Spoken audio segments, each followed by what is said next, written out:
Good morning students. इस lecture में हम ट्रेसिंग ऑफ कर्व्स के कुछ बेसिक्स कर्व सीखेंगे। ये आपको बहुत काम आने वाला है। कई टॉपिक्स में आपको काम आएगा, स्पेशली इंटीग्रेशन में आपको काम आएगा। सिंगल इंटीग्रेशन हो, डबल इंटीग्रेशन हो, कई ऐसे टॉपिक हैं यहाँ ये कर्व यूज़ की जाती हैं। तो आइए स्टार्ट करते हैं। तो पहली कर्व हमारे पास है स्ट्रेट लाइन। आप सभी ने पढ़ी हुई हैं, ये उन बच्चों के लिए लेक्चर बनाया गया है जो बेसिक्स को थोड़ा भूल गए हैं। रिकॉल करने के लिए कुछ कर्व्स को रिकॉल करने के लिए इस लेक्चर को मैंने बनाया है। आई होप कि ये लेक्चर उन बच्चों को पसंद आएगा और उनके लिए बेनिफिशियल रहेगा। तो हमारे पास जो स्ट्रेट लाइन पहली है वो y equal to M X है। ये स्लोप फॉर्म है।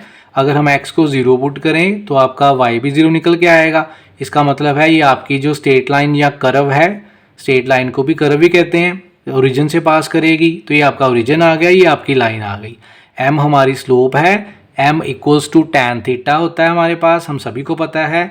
जो ये लाइन और ये x एक्सिस का यहाँ जो एंगल बनेगा वो हमारे पास उसका tan लेंगे तो m हमारे पास निकल के आएगा।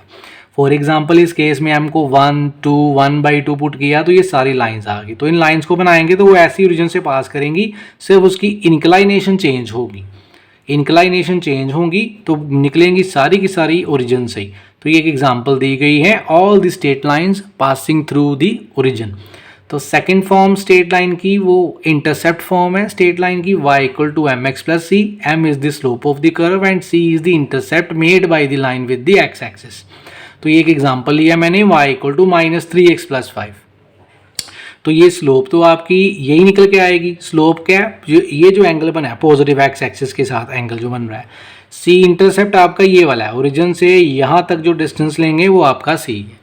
तो y equal to -3x plus 5 है। इसको स्केच करने के लिए x को 0 पुट किया जाए तो y आपका 5 निकल के आएगा। तो 0, 5 पॉइंट आपका y एक्सिस पे बन गया। इसको मार्क कर लेना है, स्केचिंग में काम आएगा। फिर किसी और पॉइंट पे इंटरसेक्शन निकालने के लिए, देखने के लिए हमने y को 0 पुट किया तो आपकी x की वैल्यू 5/3 निकल के आ गई। तो आपका 5/3 और y 0 पुट किया तो ये पॉइंट आ गया। इन दोनों को आपने ज्वाइन कर लेना है। इनको आप ज्वाइन करेंगे फ्री हैंड से तो आपकी ये स्ट्रेट लाइन बन जाएगी। तो ये एक स्ट्रेट लाइन है y equal to M X plus C type की। तो और भी आप चाहें तो इसकी एग्जाम्पल देख सकते हैं आगे। तो ये इसकी आगे एग्जाम्पल है बेटा।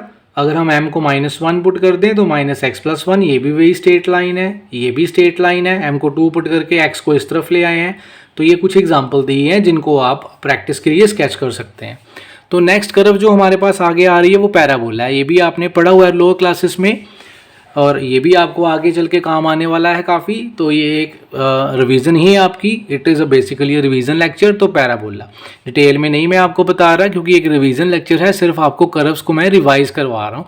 कुछ जो उनके इंपॉर्टेंट पॉइंट्स हैं with respect to X axis, Y axis and others, वही हम रिकॉल कर रहे हैं।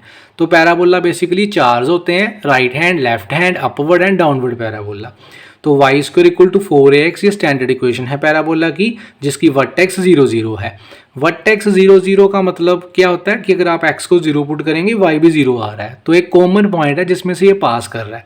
तो दिस इज द वर्टेक्स 0, 0। ये राइट हैंड पैराबोला है। y square equal to 4ax जो है वो राइट हैंड पैराबोला है। इसको स्केच करें तो इसका ग्राफ ऐसे निकल के आता है, दिस इज द वर्टेक्स। तो अगर हम यहाँ a को हाफ पुट कर दें तो ये एक एग्जाम्पल है, y square equal to 2x, y square equal to x। कितनी एग्जाम्पल आप लेना चाहें तो ले सकते हैं। तो सेकंड आपका माइनस का साइन अगर आगे यहाँ लगा दिया जाए तो उसको बोल देते हैं लेफ्ट हैंडेड पैराबोला। तो ये इसकी शेप है, इसकी वर्टेक्स भी 0, 0 निकल के आएगी, 0, 0 से ये पास करेगा।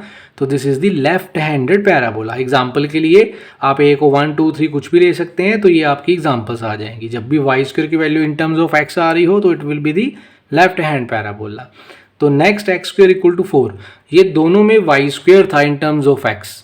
अब आगे x स्क्वायर आएगा इन टर्म्स ऑफ y, तो हमारा बनेगा अपवर्ड, माइनस होगा तो डाउनवर्ड। यस, तो इसकी vertex put y equal to 0, we get x equal to 0। इसकी वर्टेक्स भी 0, 0 है। ये इसकी शेप है, ठीक है। इसको हम कह सकते हैं वाटर होल्डिंग कर्व, कि ये कर्व वाटर होल्ड कर सकती है। अपवर्ड शेप है इसकी। हमारे घर में जो बाउल्स होती हैं, कटोरी, उसकी शेप भी ऐसी होती है अगर आप चेक करें तो। ये हमारे पास क्या है, अपवर्ड पैराबोला। तो आप यहाँ ए को वैल्यूज़ दें तो आप अलग अलग पैराबोला की कर्व ऑब्टेन्स कर सकते हैं। तो ये अपवर्ड पैराबोला है। आगे हम पढ़ेंगे डाउनवर्ड पैराबोला। तो next X square equal to -4ay है, ये डाउनवर्ड पैराबोला है। यहाँ भी आप y को 0 पुट करो, आपका x 0 निकल के आएगा, तो 0 0 आपकी ये वर्टेक्स हो जाएगी। ये नीचे है तो ये कर्व वाटर होल्ड नहीं कर सकती अंदर की तरफ से, तो ये वाटर होल्ड कर्व आपकी नहीं कर सकती। ऐसे शेप इसको हम याद रख सकते हैं। तो अगर हम यहाँ a को वैल्यू दें तो अलग अलग एग्जाम्पल इसकी निकल के आ जाएंगे। This is downward parabola. तो ये जितने भी पैराबोला थे स्टैंडर्ड से, जिनकी वर्टेक्स क्या थी 0 0, अगर 0 0 से अदर देन कोई वर्टेक्स दी हो तो वो पैराबोला ऐसे होंगे, ये आप याद रख सकते हैं। ये जितने भी मैंने नीचे पैराबोला बनाए हैं इनकी जो वर्टेक्स है वो a b निकल के आ रही है। y माइनस बी का square equals to x minus ए।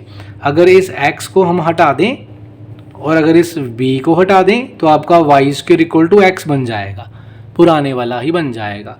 तो इस केस में वर्टेक्स क्या आ जाएगी, x वाले के जो 7 पॉइंट माइनस या प्लस करके आ रहा है वो आपको x कोऑर्डिनेट देगा, इधर से आपको y कोऑर्डिनेट मिलेगा। तो ये आपके सारे के सारे कौन से पैराबोला हैं जिनकी वर्टेक्स ए बी है।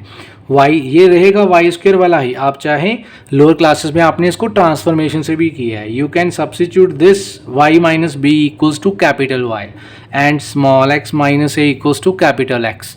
तो आपका capital Y square equal to capital X बनेगा, वो राइट हैंड पैराबोला ही होगा। This is right hand, this is left hand, this is upward and this is downward parabola. तो ये पैराबोला था। पैराबोलस के बारे में कुछ बेसिक्स था जो आपने याद रखना है।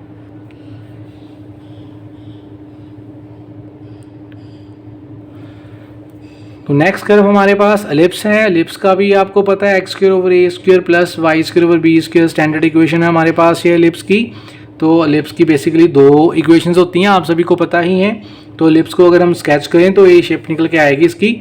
बनाने के लिए ये वाला स्केच पॉइंट ऑफ इंटरसेक्शन चाहिए होंगे with x axis and y axis. आप y को 0 पुट कीजिए, x की वैल्यूज आपकी ये निकल के आएंगी plus minus a।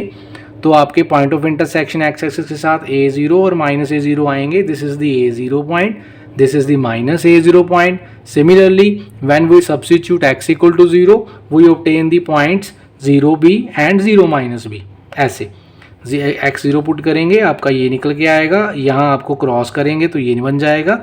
Square root लेके 2 वैल्यूज y की आ जाएंगी, तो ये आपके पॉइंट्स आ जाएंगे। तो इन सभी को रफ फ्री हैंड से हम ज्वाइन कर लेंगे तो ये आपका एलिप्स बन जाएगा। तो this is the shape of the ellipse. तो आपने ये याद रखना ये एलिप्स है। दूसरा जो एलिप्स होता है उसकी शेप भी ऐसी होती है, वो फ्लैटेंड होता है about Y axis. It is flattened about X axis, that will be flattened about Y axis. और क्या होगा, एक्स स्क्वायर ओवर बन जाएगा बी स्क्वायर और वाई स्क्वायर ओवर बन जाएगा ए स्क्वायर। तो बेसिक्स तो बहुत है एलिप्स का। आप एसेंट्रिसिटी से स्टार्ट करें, फोकस से स्टार्ट करें, या कर्व चेंज हो रही है तो फॉर्मूलेस चेंज हो जाएंगे। There are many things. तो मैंने तो सिर्फ इस लेक्चर में आपको एक रिकॉल दी है शेप्स के लिए, ताकि इनकी जो क्वेश्चंस हमने करने हैं वहाँ यूज़ कर सकें इसको। तो ये थी बेटे अब बच्चों ये कुछ शेप्स के बारे में हमने स्टडी किया। अब हम नेक्स्ट टॉपिक हम जो इसी के साथ